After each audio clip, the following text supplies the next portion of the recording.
Hello, this is The Boarded Window, written by Ambrose Bierce. It was published in 1891 originally. It's made up of five kind of short parts. Part 1. In 1830, only a few miles away from what is now the great city of Cincinnati, lay an immense and almost unbroken forest. The whole region was sparsely settled by people of the frontier.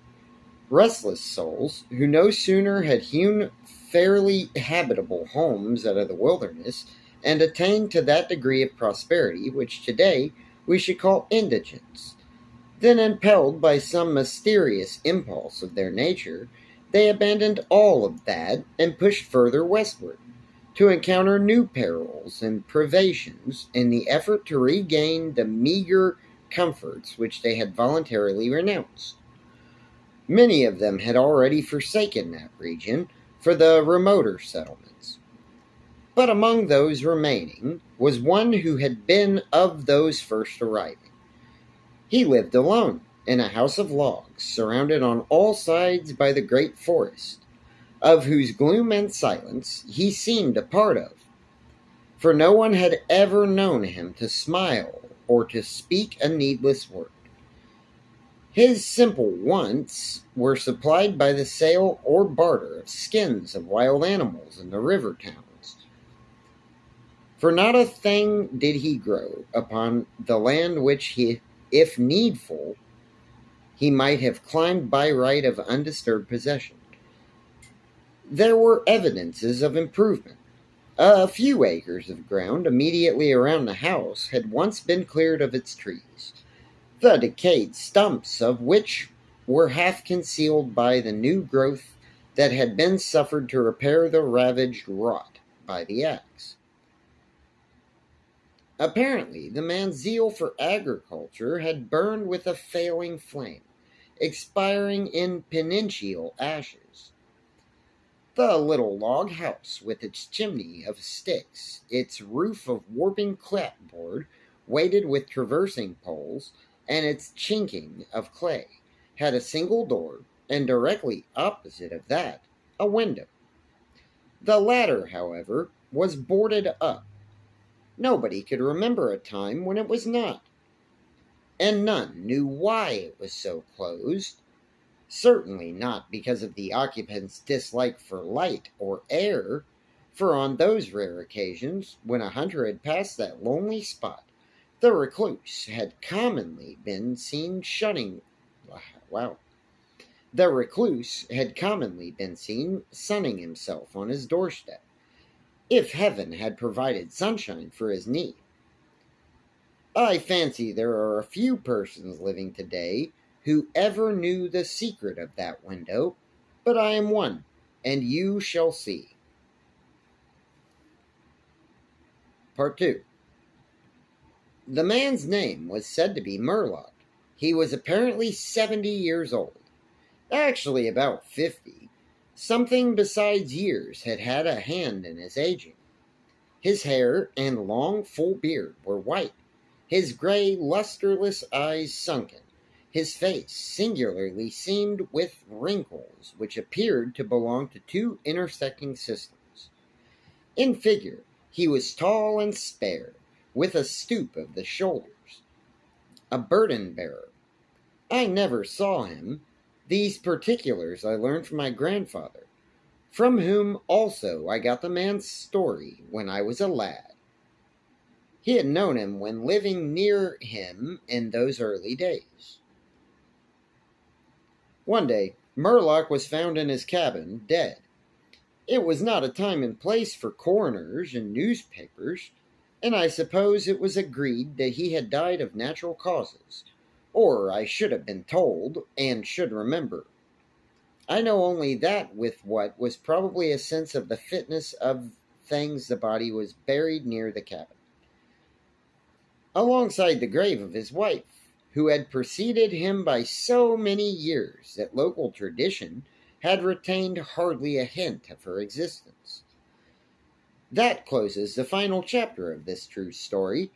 excepting indeed the circumstances that many years afterwards, in company with an equal intrepid spirit, I penetrated to the place and ventured near enough to the ruined cabin to throw a stone against it, and ran away again to avoid the ghost which every well informed boy thereabout knew haunted that spot.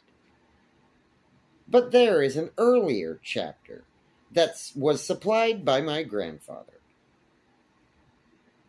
When Murlock built his cabin and began laying sturdily about with his axe to hew out a farm, the rifle, meanwhile, his means of support. He was young, strong, and full of hope. In that eastern country whence he came, he had married, as was the fashion, a young woman in all ways worthy of his honest devotion, who shared the dangers and privations of his lot with a willing spirit and light heart. There is no known record of her name, of her charms of mind, and personal tradition is silent, and the doubter is at liberty to entertain his doubt. But God forbid that I should share it. Of their affection and happiness there is abundant assurance in every added day of the man's widowed life. For what but the magnetism of a blessed memory could have chained that venturesome spirit to a lot like that? Part 3. One day, Murlock returned from gunning in a distant part of the forest to find his wife prostrate with fever and delirious. There was no physician within miles, no neighbor, nor was she in any condition to be left alone in order to go summon help. So he set about the task of nourishing her back to health himself. But in the end of the third day, she fell into unconsciousness and passed away, apparently with never a gleam of returning reason. From what we know of a nature like his, we may venture to sketch in some of the details of the outline picture drawn by my grandfather. When convinced that she was dead, Murlock had sense enough to remember that the dead must be prepared for burial. In performance of this sacred duty, he blundered now and again, did certain things incorrectly, and others, which he did correctly, were done over and over again.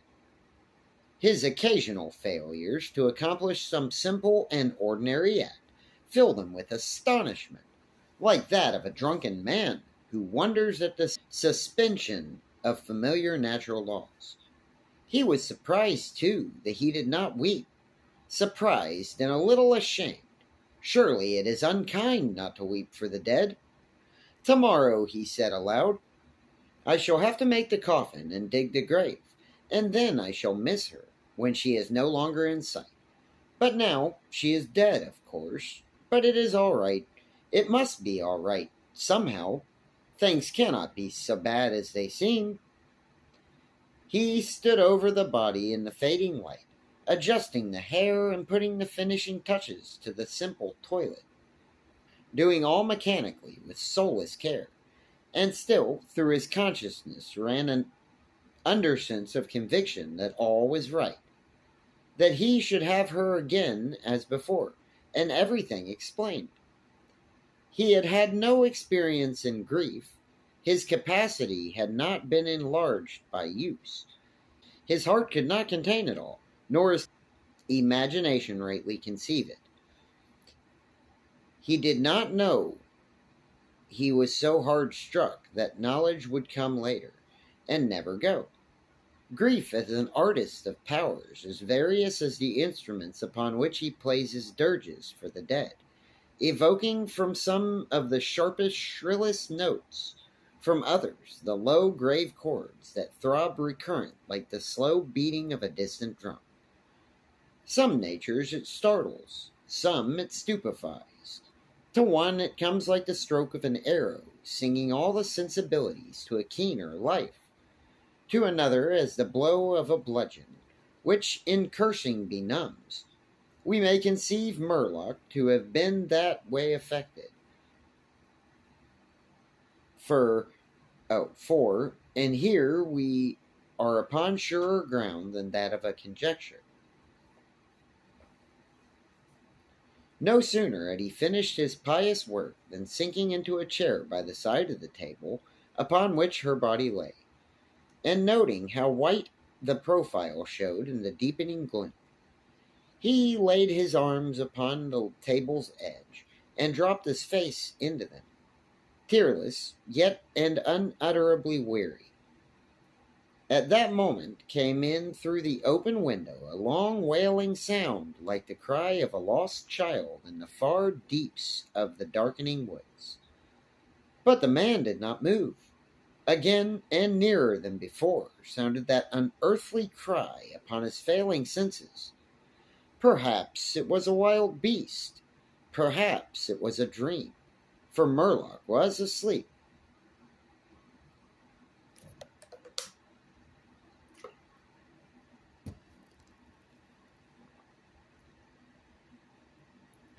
Part 4. Some hours later, as it afterward appeared, this unfaithful watcher awoke and, lifting his head from his arms, intently listened. He knew not why. There in the black darkness, by the side of the dead, recalling all without a shock, he strained his eyes to see. He knew not what. His senses were all alert. His breath was suspended. His blood had stilled its tides as if to assist the silence. Who, what had waked him? And where was it? Suddenly the table shook beneath his arms, and at the same moment he heard, or fancied that he heard, a light, soft step. Another sounds as of bare feet upon the floor. He was terrified beyond the power to cry out or move. Perforce he waited. Waiting there in the darkness, through seeming centuries of such dread as one may know, yet live to tell. He tried vainly to speak to the dead woman's name, vainly to stretch forth his hand across the table to learn if she were there. His throat was powerless. His arms and hands were like lead. Then occurred something most frightful.